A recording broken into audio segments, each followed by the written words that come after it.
name is David Malmo-Levine. I've been a pot activist for 20 years, and this is the Herb Museum, the entire history of herbal medicine. We're standing in the room of the invisible drugs, the drugs people take every day and don't even realize they're taking drugs. Tobacco, cacao, coffee, and tea, and a little bit here on alcohol prohibition. These are prescriptions for whiskey during alcohol prohibition, for alcohol withdrawal, for sleep mostly. Interesting things about these drugs. Tobacco doesn't kill people. The nicotine doesn't kill people. It's a radioactive chemical fertilizers used for the last 150 years in the tobacco industry that cause or are responsible for most of the cancers.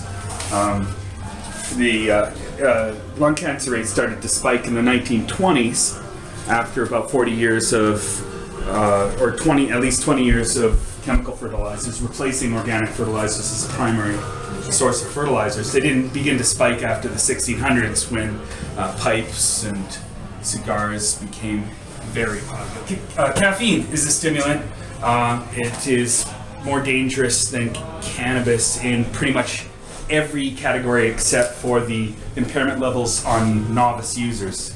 In that category, cannabis is more dangerous. But if you go overdose deaths, overuse deaths, withdrawal symptoms, and just general intoxication or toxicity, the level of toxicity capable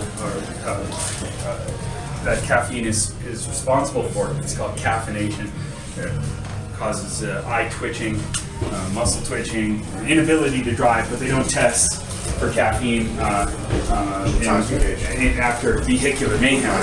So I find that interesting. There's like 5 or 6 drugs in chocolate, and we give that to kids after about their first year, their first birthday. There's sugar, caffeine, theobromine are all stimulants, and there's phenylethylamine that mimics feeling of love or getting a big commotion.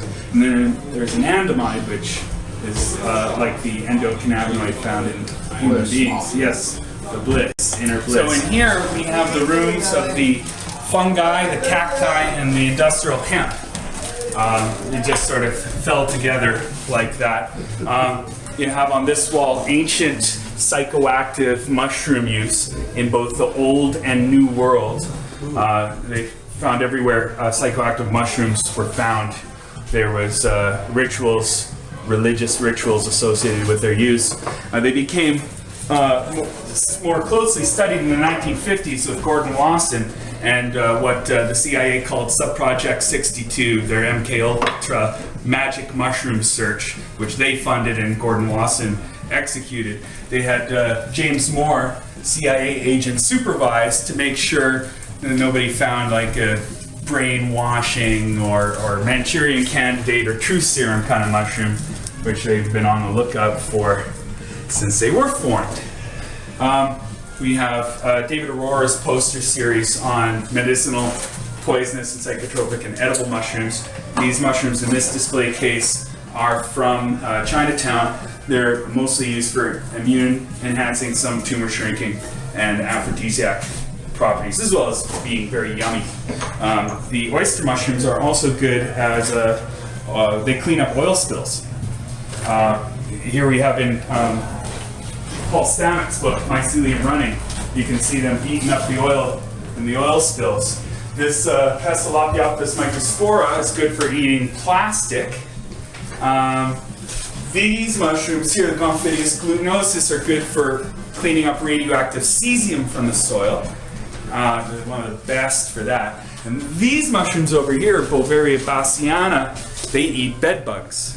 So the reason we don't know all this, and the reason we should all know all this but don't, is because big chemical companies only invest in things that can be, well, patented. And the natural world, it's more difficult to patent, and arguably it shouldn't be patented because patents should be reserved for, I believe, inventions, not discoveries.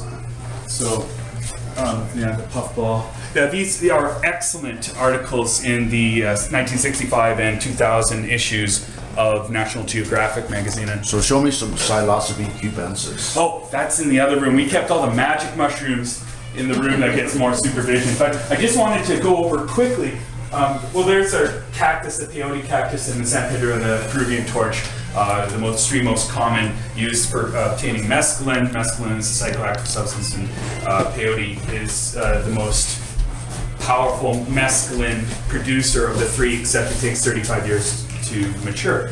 This is my article on hemp ethanol as a source of fuel, or hemp as a source of fuel. Hemp is the best fuel crop, hands down. What you want in a fuel crop is a dry, woody mass, and nothing produces more cellulose than hemp. If you look into it, you'll find it's actually the topic of chapter 3 of the pot book, which I'm responsible for, that the oil companies, more than anyone else, are responsible for making hemp illegal in the 30s in the first place, and actually starting in the teens with the Flexner Report in 1910, which closed all the herb schools. That was funded mostly by Rockefeller. So the oil companies make money selling hemp substitutes, gasoline, and their junior partners, the drug companies, sell the medicine. They're in the hemp substitute industry. So, but